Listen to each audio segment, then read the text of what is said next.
That's gooey, bally-hooly Hollywood, where any office boy or young mechanic can be a panic with just a good-looking pan. And every shop girl can be a top girl if she pleases the tired businessman. Hello, Hollywood! Welcome to this morning's Walk of Fame ceremony. And a special shout out to our fans watching the live video stream courtesy of our media partner, Variety. I'm LaRon Gubler, President and CEO of the Hollywood Chamber of Commerce, which is presenting today's program. We also want to acknowledge the fans who will clear across the street who are with us today. Huge turnout. So today we are dedicating the 2,643rd star on the Hollywood Walk of Fame to one of America's funniest musical geniuses. Today we honor Weird Al Yankovic.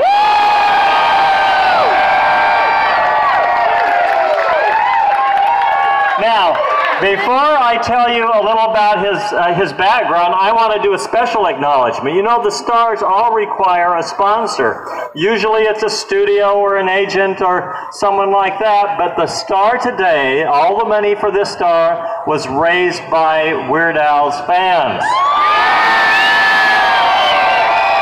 And, in fact, it was called they had a fund, it was called the Weird Al Star Fund, or WASP. I think, WASP. Anyway, all of those who contributed, I think are right in here. Raise your hand. And the rest of you can cheer for them too for contributing. Thank you. Well, let me tell you about our honoree. Few would have guessed that Weird Al Yankovic, who as a shy accordion-playing teenager got his starts sending in homemade tapes to the Dr. DiManno radio show, would go on to become a pop culture icon and the biggest selling comedy recording artist of all time. How about that? With classic song and music video parodies such as Eat It, yeah! Like a Surgeon, Smells Like Nirvana, Amish Paradise, yeah! White and Nerdy, and Word Crimes. Yeah! He made it big. Now in his 4th decade as America's foremost song parodist, he has been the recipient of numerous awards, including 4 Grammys. How about that? In 2015 and 16, Weird Al's mandatory world tour encompassed 200 shows throughout the U.S., Canada, Europe, and Australia, and included 2 nights right here at the Hollywood Bowl. How many of you were at the Hollywood Bowl? I thought so. So far this year, Weird Al has performed 77 shows as part of his ridiculously self-indulgent, ill-advised vanity tour. And next year, Weird Al will follow up his most bare-bones tour with his most extravagant tour ever, Strings Attached. And he and his band will be backed up every night by a full orchestra. Yeah! All right, so get your tickets. Weird Al's 14th studio album, the Grammy Award-winning Mandatory Fun in 2014, became the first comedy album in history to debut at #1 on the Billboard Top 200 chart. And he is one of only 4 artists to have had top 40 singles in each of the last 4 decades. Now get this, he's in very good company with Michael Jackson, Madonna, and U2. How about that? Al has remained active as a recording artist. June of 2017 saw the release of Captain Underpants, the first epic movie, for which Al co-wrote and performed the movie's theme song. In March of this year, Al delivered the Hamilton Polka. And for those of you who aren't familiar with that, that's a frantic tour de force mashup of 14 songs from the Broadway smash commissioned by Lin-Manuel Miranda and released as part of the Hemmeldrop series. Now, in addition to his cult hit feature film, UHF, his late 90s CBS Saturday morning series, The Weird Al Show, and numerous Al TV specials he's made for MTV and VH1 over the years. He has remained a staple of film and television, from appearances on The Simpsons, 30 Rock, The Goldbergs, and How I Met Your Mother, to performing live on the Primetime Emmy Awards and starring in his own concert specials for Disney, VH1, and Comedy Central. All right. Al added New York Times best-selling author to his resume in 2011 with the release of his first children's book, When I Grow Up, followed 2 years later by My New Teacher and Me, and then with the Weird Al, the book. He's also involved in charity. His charity work includes Muzak, the Santa Monica Malibu Education Fund, the Make-A-Wish Foundation, and Sweet Relief Musicians Fund. All right. Well, we could go on and on, but I've shortened that because you want to see our honoree. So please help me welcome to the stage now our honoree, Weird Al Yankovic.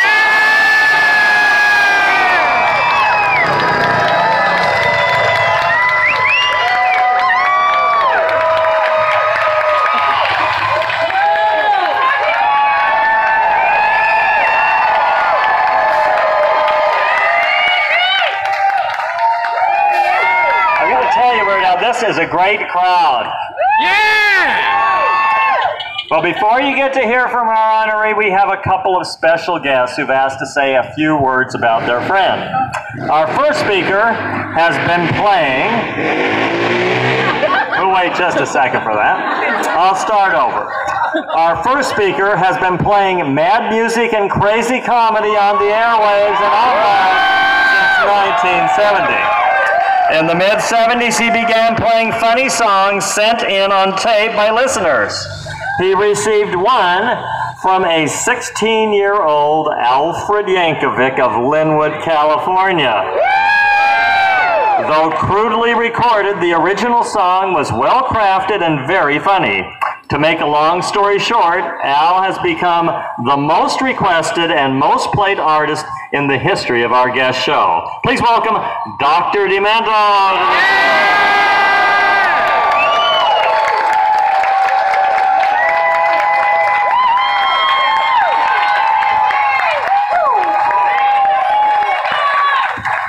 They asked me to talk about what it's like to know Weird Al Yankovic in person.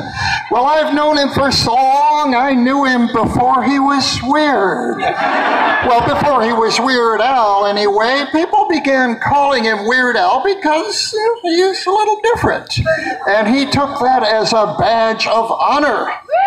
All I can say about that is, if more people were weird like him, wouldn't we have a much better world?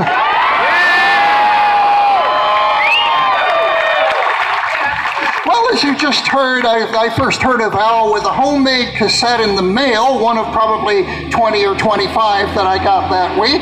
It was not state-of-the-art, but it was funny, the lyrics and the accordion and everything.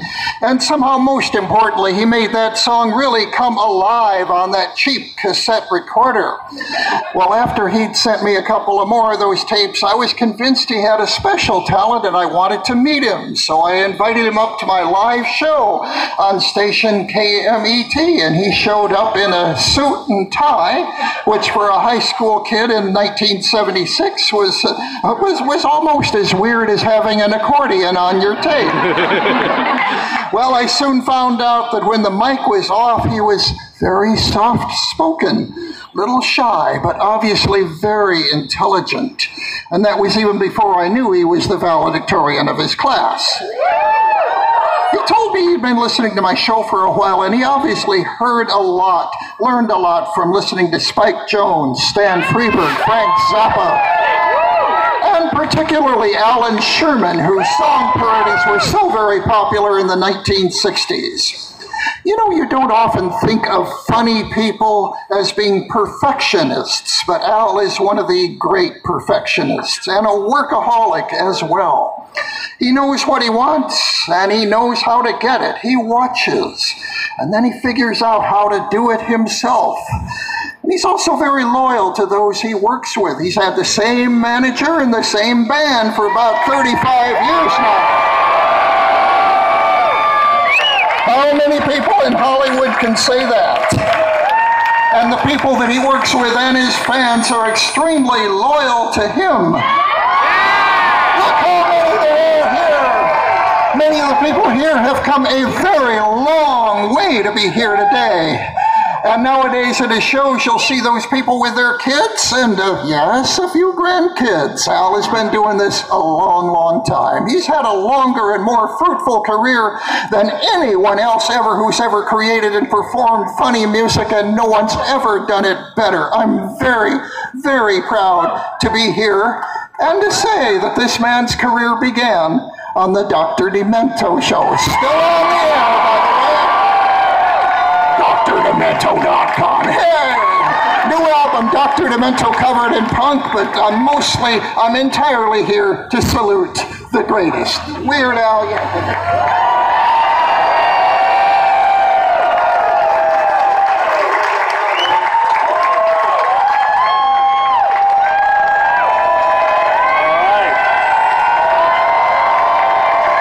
Thank you, Dr. Demento. So I've got a couple of acknowledgments to make. I just wanted to acknowledge that we have with us the mayor of the city of Linwood, California here. He came to be sure they could honor one of their favorite sons. Please acknowledge Jose Luis Solache, the mayor of Linwood. And he also said they're very proud you were the valedictorian. We also want to acknowledge our friends from the Line Friends store and the Hollywood Experience for letting us block their store today. But I know with all of the Weird Al fans who are going to come back, they're going to reap rewards from that. So thank you. Now our next speaker is a writer and actor who hails from Oak Park, Illinois. Anybody know where Oak Park is? Yeah. All right. He is best known for his role as Lieutenant Jim Dangle in the series Reno 911. He has written several films, including Night at the Museum, The Pacifier, and Balls of Fury. Please welcome Thomas Lennon to the stage.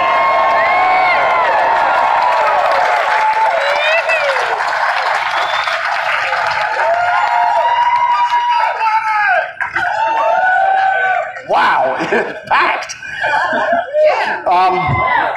So they say you should never meet your heroes. But in 2005, at the Staples office supply store on Wilcox, I did just that. The store had just opened. It was 11 a.m. on the dot. Apparently it was some kind of emergency that I get printer toner on a Sunday morning. And another man was pondering the printer toner wall with me, a man with a magnetic energy and hair like something out of the movie The Wiz. I recognized him, I instantly freaked out, and I tried to act cool, and I said, "Excuse me, are you Weird Al Yankovic?" And he replied, "Yes, are you Lieutenant Dangle?" And I said, "I am. Should we just agree to be friends for life?" And Al said, "Okay."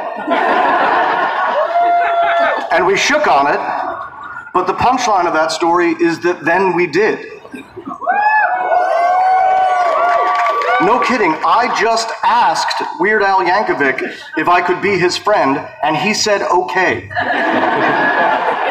And then he did it.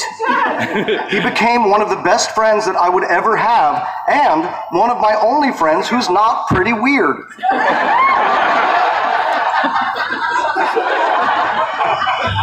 And the way that we met says a lot about Al, because the way that you do something is the way that you do everything. And Al does everything the best way that it can be done. There are no half efforts with Al. Somehow there are not even typos in emails he sends from his phone. Al's knowledge of everything can sometimes make it feel like you're talking to Watson, the IBM supercomputer that won Jeopardy! If that computer had also written Dare to be Stupid. Maybe his attention to detail has something to do with his degree in architecture. Yes, this part of the speech is also just an excuse to say that Al has a degree in architecture. The fact that Al is a multifaceted genius is well documented. There are almost as many awards in his house as there are Hawaiian shirts. You and I are fans of the Pixies. Well, the Pixies are fans of Weird Al's. Smells Like Nirvana made Nirvana feel like they had arrived. No matter how many original songs you think Al has written, I assure you there are more than you think. If you had told me in 1981 when I was in the way back of my parents' car listening to Another One Rides the Bus, this guy with the accordion, he's going to go on to 15 Grammy nominations, he's going to go gold or platinum 10 times over, he'll go #1, he'll direct films, music videos, he'll tour as much and as passionately as Bruce Springsteen, and along the way he'll become a best-selling author just as a goof. Because Al can do all of those things, because the way that Al does something is the way that Al does everything. Al is the type of father that I aspire to be. Al and Suzanne's daughter Nina is one of the coolest people I've ever met. Suzanne is a great artist in her own right. Her photographs will blow your mind, and to quote Indiana Jones, they belong in a museum. The only 3 people in the world who might be as interesting as Suzanne, Al, and Nina Yankovic are maybe the band Rush. And that's a big maybe. When Al asked me to speak at this ceremony, I was surprised because it seemed like he got one of these a long time ago. But now you have one, Al, here amongst Errol Flynn and Donald Duck.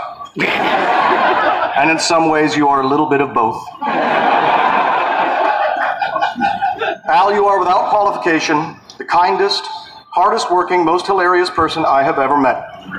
Thank you for your music, your books, and for UHF. And thank you for agreeing to be my friend. You have held up your end of that handshake agreement that we made at Staples better than I ever could have imagined. So they say don't ever meet your heroes, but I hope you do if your heroes are like mine, Weird Al Yankovic.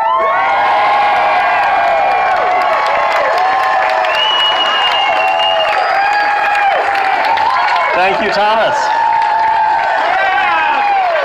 Well, it's my pleasure now to introduce one of the hardest working men in Los Angeles. He represents Hollywood on the Los Angeles City Council. He's working for us every day to improve Hollywood. Please welcome the Honorable Mitch O'Farrell.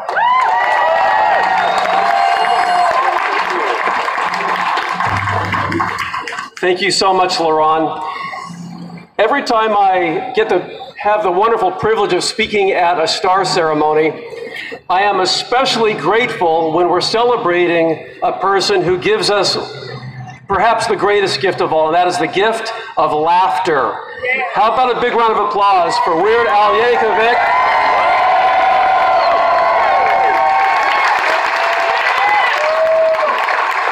Who helps us forget our troubles for just a moment and really just enjoy life and all of the irreverence that comes with it. So thank you, Weird Al Yankovic, for the gift of laughter. I want to thank the Hollywood Chamber of Commerce for doing these star ceremonies and providing a place, a location, an environment in which people from across the world can visit right here in the historic Walk of Fame and pay tribute to their stars from the world over, whether it's the United States or across the world. Tens of millions of visitors every year visit the Walk of Fame, and now that's how many people get to see the Weird Al Yankovic star.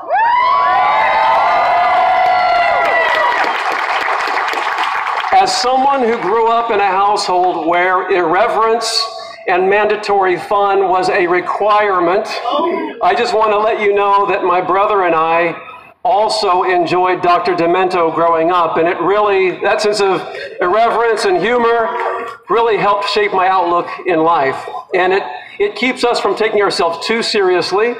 It keeps us very well grounded. So along the lines of Monty Python and the irreverent music of Ray Stevens, that is the world in which we can just kind of enjoy the absurdity of it all. And that's what you bring. And to everyone else, I know when I was growing up, it was not okay at all to ever be weird in any way, shape, or form, right? And young people still have that sort of embedded in their social circles.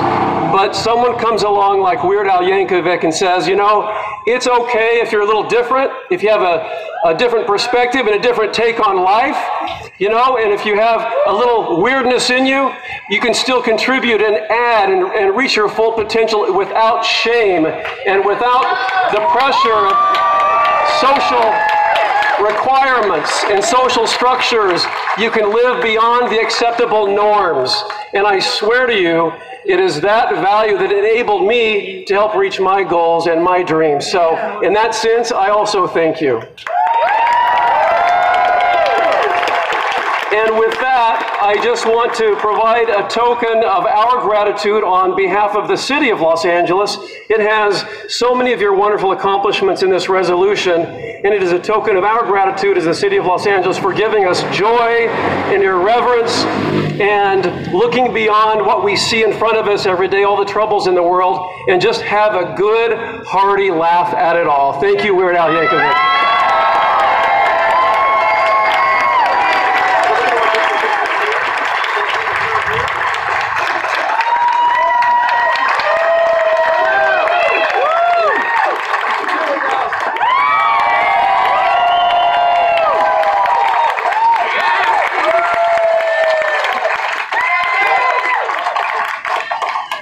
Thank you, Councilmember O'Farrell. So it's time to hear from our honoree. Let me just say that we hereby declare this Weird Al Yankovic Day in Hollywood.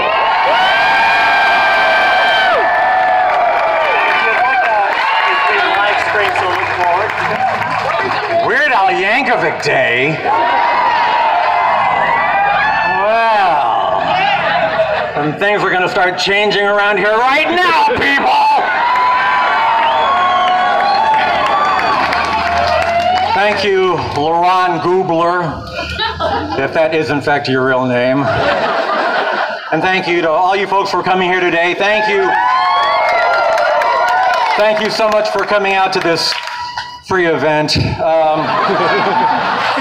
know, honestly, I had no idea the unemployment rate was so high here in Hollywood. I didn't know. Well, this is just an unbelievable moment for me. Never in my wildest dreams would I ever have imagined that one day I would be immortalized here on the Hollywood Walk of Fame, sharing the same prestigious honor as Ryan Seacrest and Wally Cox and Absolute Vodka. It just boggles my mind. I'm not sure if I should admit this, but I actually could have gotten this star like 10 or 20 years ago, but I told the Hollywood Chamber of Commerce that I specifically wanted the 2,643rd star, and it took a while for that number to come up in rotation, so my bad. Sorry about the wait, everybody. Oh, and a special apology to Robert De Niro. He's getting a star on the Walk of Fame next year. I know a lot of you know this already, but De Niro has been very vocal about the fact that he just thought it would be criminally unfair for him to get a star before me. So, sorry, Bobby, and thanks for being patient. Actually, the effort to get me a star here on the Walk of Fame has been going on for a very, very long time. So first and foremost, and from the bottom of my heart, I want to sincerely thank all the fans that made today possible.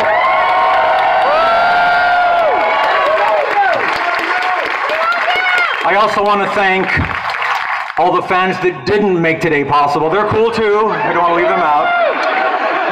But mostly I want to thank two specific fans. Dave Elvis Rossi and Vicky DeVries.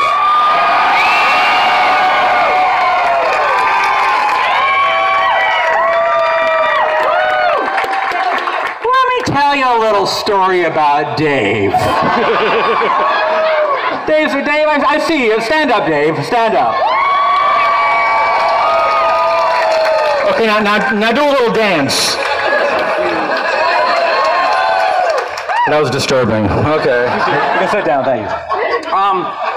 Back to the story. One day, back in 2003 AD, Dave Rossi was vacationing here in beautiful Hollywood, California, when he discovered, to his chagrin, to his utter jaw-dropping horror, that his favorite musical recording artist, Weird Al Yankovic, did not have a star on the Hollywood Walk of Fame.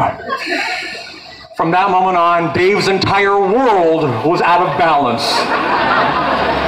Nothing really made sense to Dave anymore, but he knew that he would have to spend every waking moment of his life in an effort to correct this cruel injustice in the universe. So in the year of our Lord 2005, he took it upon himself to start the Weird Al Star Fund. With the help of trusty treasurer Vicky DeVries, rhymes with cheese, Dave reached out to fans for donations, for money that would go toward the exorbitant star fee, so that in the unlikely event that the application was accepted, I would have a star. Well, as it turns out, their application was not approved that year, and it was also turned down every single year after that for the next 12 years in a row. Don't worry, the story has a happy ending. And during that time, whenever the already exorbitant star fee went up, which it did, a lot, basically tripled during that time, they would just go out and raise some more money.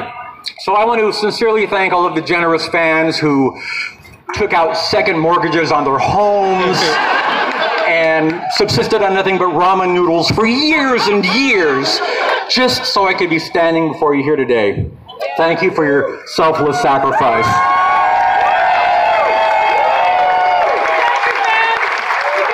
I mean, I guess you could have donated that money to the Red Cross or the American Cancer Society or something, but I think you made the right choice. I do. I think this was an excellent use of your disposable income.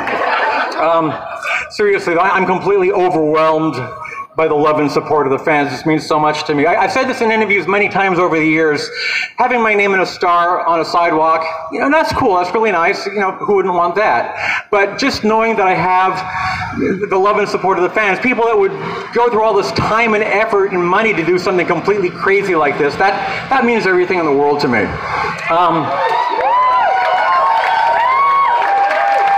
Although full disclosure, now that we're actually here and we're doing this is pretty awesome. I was being all cool and everything, but I'm really, really happy about this. You earned it! We love you! I'm happy that for the rest of my life, whenever I hear the song Celluloid Heroes by the Kinks, I'm going to have a special personal connection to those lyrics. Yeah. I'm thrilled that the Chamber of Commerce was able to honor my request. I talked to them a couple months ago, and I asked them, I said, if it's possible at all, can my star be directly next to my two all-time greatest musical influences, Roy Clark and Barry White? And also, I know this is actually, I don't want to be pushy or anything, but if I could be like within 200 feet of a Hooters.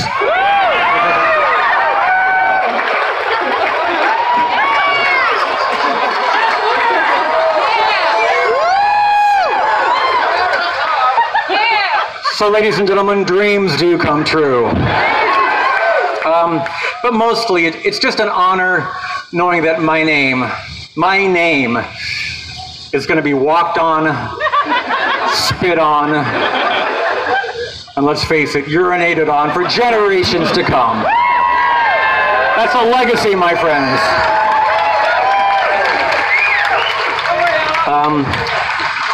By the way, I'm sorry I even have to say this. I don't want to even have to ask this, but please don't pickaxe my star, okay, guys? I mean, I know it's all the rage these days, but that's not cool. Just, you know, that's rude. Just please don't do that. unless at some point in the future I do something unfathomably monstrous and evil, in which case, sure, fine, okay, go ahead. Yeah, it makes sense. But anything short of that, please limit yourself to spitting and urinating, okay? Have some class, people. Which reminds me, I wasn't sure if I should bring this up, but I've got something I want to say right now. Some people would argue that this isn't the time or the place, that it's not appropriate for a celebration like this, but and I understand that, I really do, but there are a lot of people here today. The media is covering this. I've got a lot of attention, serious attention focused on me right now, worldwide attention, and I kind of feel like I don't want to waste this opportunity as a public figure to use my voice to say something that I think is really important. And I apologize in advance if this is not what some of you want to hear, but I feel like I have to make a statement. I'm selling a used credenza on Craigslist. It's espresso brown, mid-century modern. The left rear corner's got a little bit of damage, like a little chip. You can like use a Sharpie or a felt pen or a magic marker, just color it in. You'd never know. You'd never. One of the drawers sticks a little bit, but other than that, it's in perfect. Well, it's in decent shape. It's asking $200 or best offer. I'm flexible, but cash only. No personal checks. Thanks for letting me get that off my chest. Oh man, I feel much better now. Thank you. Thank you. I think that's pretty much it. I just want to wrap this up with a few quick thank yous. Once again, I cannot thank the fans enough. I mean, all of this, everything today, this is all you guys, 100%. You know, I'm not getting the start through the efforts of a record label or a movie studio or a TV company or any other corporate entity. This is completely because of the fans. I love you guys, and I am now and forever grateful for your support. Thank you so much.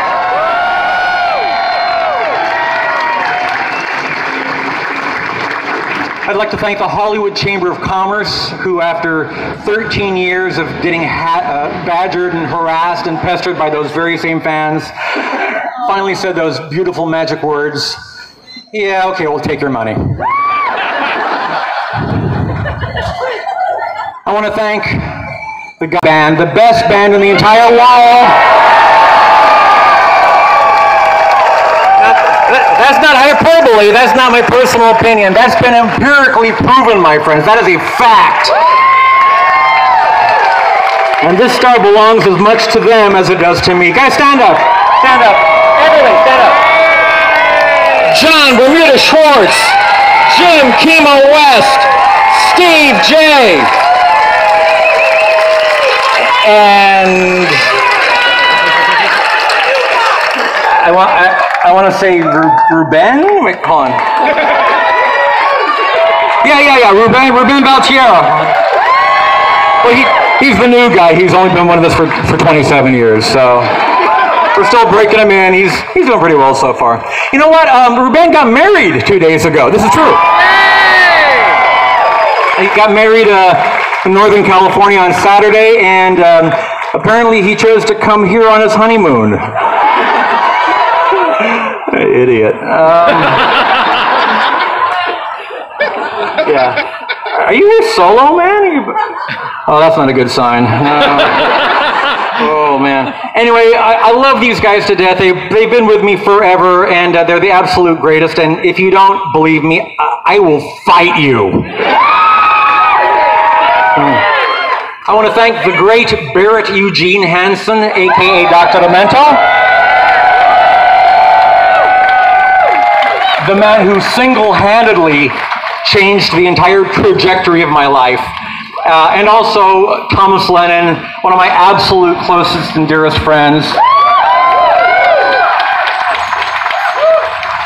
I forced them both to come here today and say really, really nice things about me while I awkwardly stood 2 feet away from them. That was fun. I love you guys, and I feel #blessed to have people like you in my life. I want to thank Jay Levy, who has been my long-suffering personal manager since 1981. He deserves some kind of special award just for that. And if not for that, certainly for his groundbreaking work in the role of Gandhi in the major motion picture UHF. I mean, come on! You were robbed, man. You were totally snubbed. The Academy really slept on that one. Okay, I really need to speed this up, and there's so many people I have left to thank, so... Take your time! I want to thank you, and you, and you, and you, and you, not you, but definitely you. And finally, I want to thank the two most important people in my life, my amazing wife, Suzanne, and my equally amazing daughter, Nina. Suzanne, thanks for putting up with me when I'm in my creative mode, when I'm lost in my own world, staggering around the house like a zombie in a Simpsons bathrobe, his eyes glazed over and randomly bumping into things. I'm sure that's not what you signed up for. And Nina, thank you so much for putting up with years and years and years of horrible dad jokes. I can't even begin to imagine how horrible and torturous that was for you, and I'm truly deeply sorry. I love you both so much.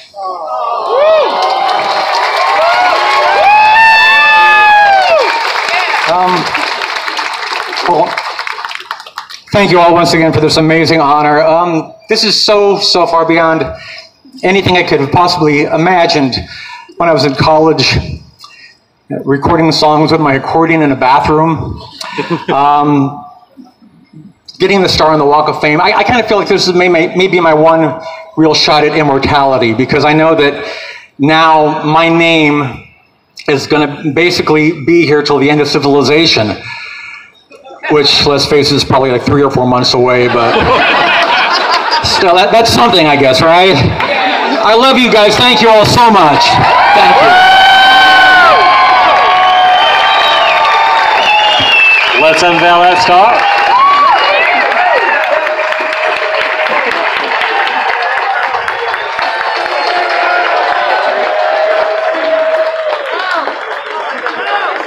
I'm going to go handheld because I can't reach from the thing.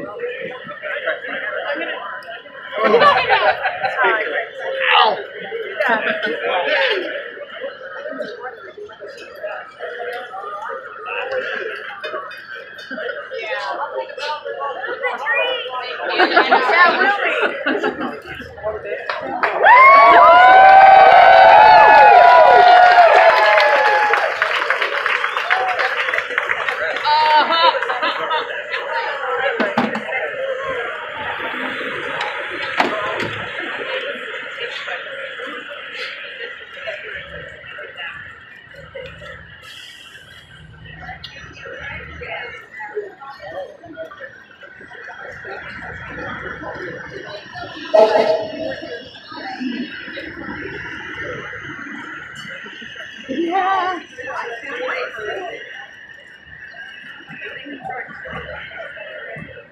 I've already started.